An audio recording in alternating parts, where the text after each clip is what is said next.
Hallo Leute, Gektor hier, Valkera-Fans aus Nürnberg von der Messe. Und hier wollte ich euch mal kurz zeigen, ist der neue Parrot AR-Drone 3.0 oder was weiß ich, also der neueste.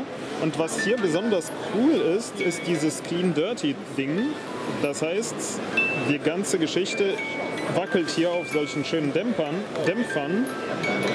und es ist wie gesagt alles ganz flexibel hier gelagert. Und das Ding hat richtig nette kleine Brushless-Motoren und ein fettes Objektiv mit lauter Touchen, 14 Megapixel. Natürlich stehen danach davon viel weniger zur Verfügung, nachdem die Stabilisierung durch ist. Ja, und hier oben ist ein fetter Akku.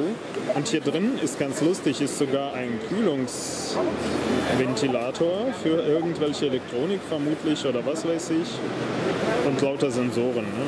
Also hier ist ein Ultraschallsensor und hier ist eine ganz kleine, winzige Kamera.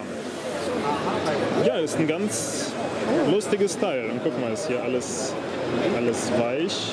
Das heißt, wenn man hier mal auf die Fresse fällt, und das hier ist sogar Styropor. Also wenn man auf die Fresse fällt, aufs Gesicht fällt, wie man das jetzt so schön sagen würde, passiert da nicht viel. Ja, kleine Motoren, ich glaube, die Welle ist sofort verbogen, wenn da was passiert. Hier geht das schon irgendwo abgebrochen, sieht hier so aus am Akku, aber jo, ist alles nicht so schlimm.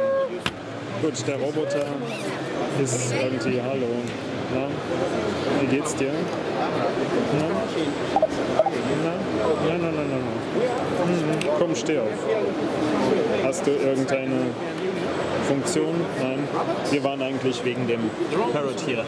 Ja, der Parrot ist sehr cool und vielleicht ganz gut, um das mal irgendwo mitzunehmen. Ja, und interessanter Aufbau mit diesem Wackelzeug.